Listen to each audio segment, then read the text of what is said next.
konsentrasi akan menjadi masalah. Dipecah harusnya per kecamatan. Soalnya di sana juga numpuk sekali ya Pak. Nah iya, per kecamatan tapi dikelola. Nah, didaur ulang. Yang organik ya kita manfaatkan organiknya. Kan gitu. Lunasinya itu masih jadi duit. Bener nggak? Nah, itu. Seperti kemarin teman-teman Pertamina ke sini lihat sampah plastik berserakan. Saya tunjuk dia. Kalian yang bertanggung jawab. Ya. Bahan ini sudah tenang di dasar bumi, di dalam bumi, di kedalaman. Kalian yang mengangkat naik.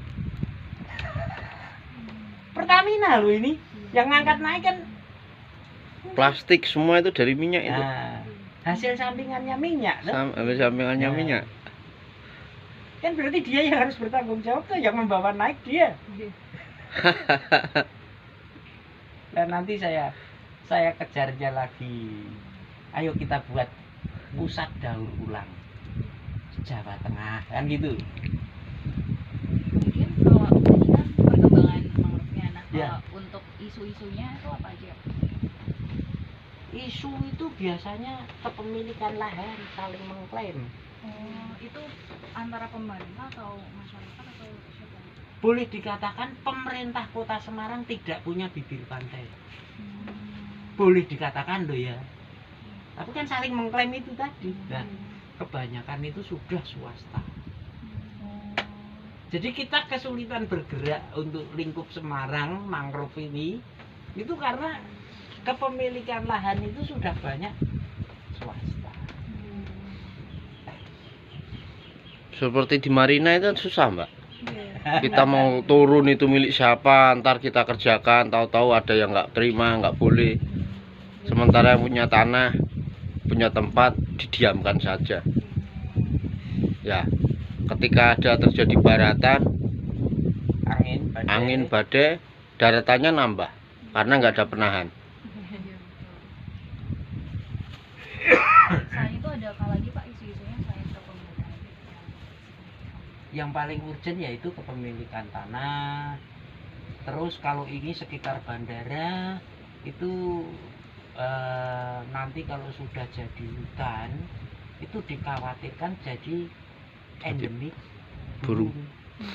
Ya itu satwa itu ada ngumpul di sini mengganggu penerbangan. Itu hanya wilayah sini, wilayah jalur Pesawat. penerbangan saja.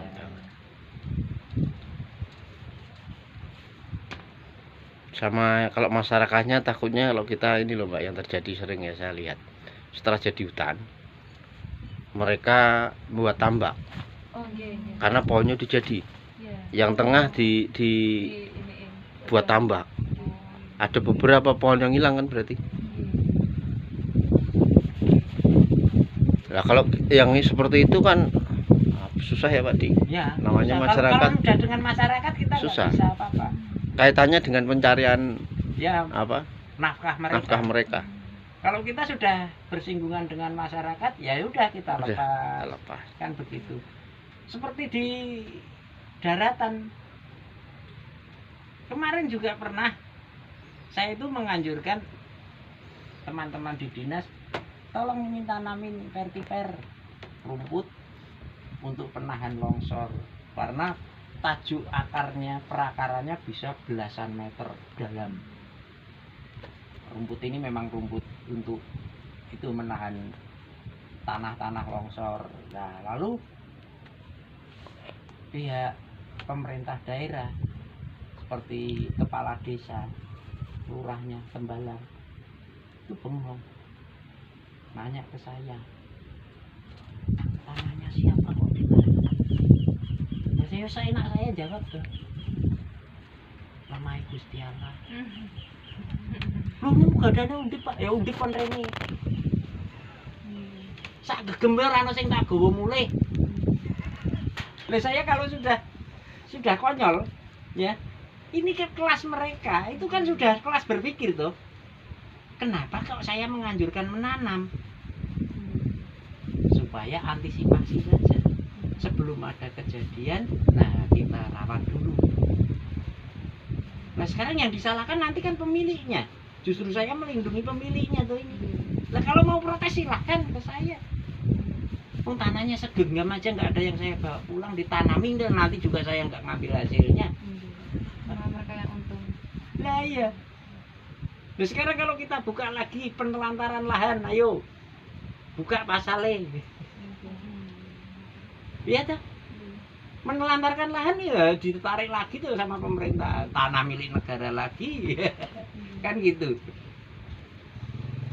Berarti kalau dari segi pariwisata belum berkembang. Belum, ini terhitung baru. Dulu kan malah lebih dulu sana Maron. Tapi karena ya rame dan lain-lain, tahun 2016 itu saya nanam mangrove di sana dengan perusahaan farmasi apa itu? Simongan itu loh. Kimia Farma. Oh, bukan. Papros. Papros. Itu dia yang seberang sana. Papros itu. Mangrove-nya Papros. Udah jadi itu. Itulah itu terus peningkatan bandara, tadinya milik angkatan darat, sekarang jadi bandara umum kan untuk penerbangan sipil. Dulu penerbangan militer, sekarang jadi penerbangan sipil, tidak diperluas. Nah kita ya terus ke sini kan gitu. Itu tahun 2016. Lalu kalau dari segi ekonominya berarti tidak menghasilkan atau bagaimana Pak? Jelas menghasilkan. Oh, menghasilkan. Menghasilkan, tapi bukan untuk komunitas kami. Untuk Kami masih menggali. untuk siapa hasilnya? Nantinya masyarakat tuh. Oh, untuk masyarakat. Nelayan tuh, Oh, yang mau mencari. Nah, Oh, ya. kita sendiri belum memanfaatkan, belum menghasilkan ini. Nah, kita masih tahap belajar juga, Mbak Yu. Makanya nanti mudah-mudahan dalam waktu dekat perhutani saya tarik ke sini. Mudah-mudahan.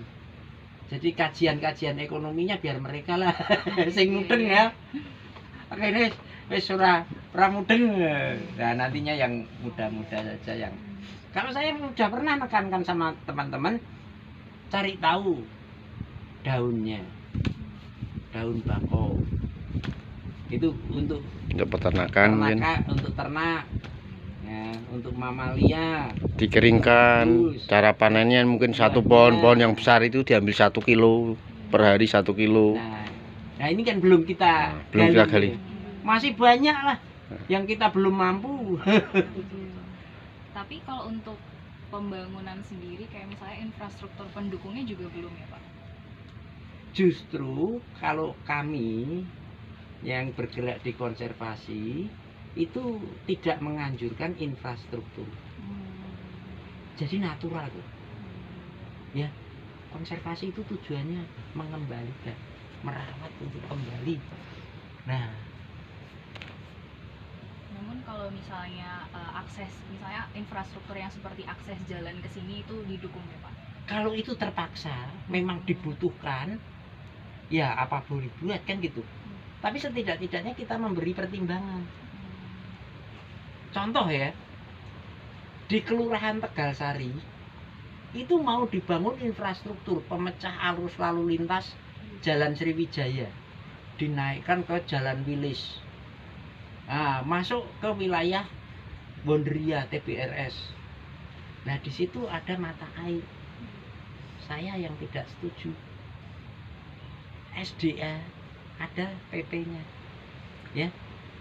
Kalau ada sumber daya alam itu PP-nya kan 200 meter dari SDA ini bebas infrastruktur kan begitu. Gagal itu. Gagal. Konselornya TBRS loh Mbak, yang angkutan kotanya. Pernah ke TBRS? Sampingnya perpustakaan. Nah, itu anak-anak budaya di situ. Anak budaya di situ semua. Anak seni, anak budaya. Saya Pak Didik dan teman-teman sana yang ikut mempertahankan sendang yang ada di sana. Sampai hari ini masih. Kalau enggak udah jadi jalan itu, jalan tembus. Nah itu kita menentang karena ada SDA. Ya menentangnya sih mohon dipertimbangkan, kalau perlu infrastruktur itu ya ramah lingkungan. Kan gitu. Artinya kan tidak ada yang dirugikan. Kemudian nanti kalau waktu kegiatan kami misalnya istirahat sebentar di sini tuh tidak apa-apa. Nggak apa-apa. Ya, Oh, muat 500 orang kok ini kemarin loh. Nggak usah khawatir. Paling enggak. Ya mohon dimaafkan, kemampuan kami hanya seperti ini.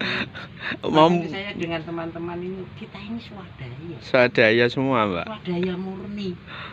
Memperluas ini aja ke depan bambunya belum ada. Kami malah berterima kasih juga karena kita tidak mengeluarkan biaya gitu Pak. Ya justru ini kita yang harus berjuang bagaimana penjenengan-penjenengan itu bisa belajar optimal, tidak harus dengan mengganggu orang tua. Kan jenengan masih tergantung loh. Sebaiknya kan, nah, tanpa membebani orang tua, belajar kita lancar. Ya hanya itu yang bisa orang tua berikan, ya.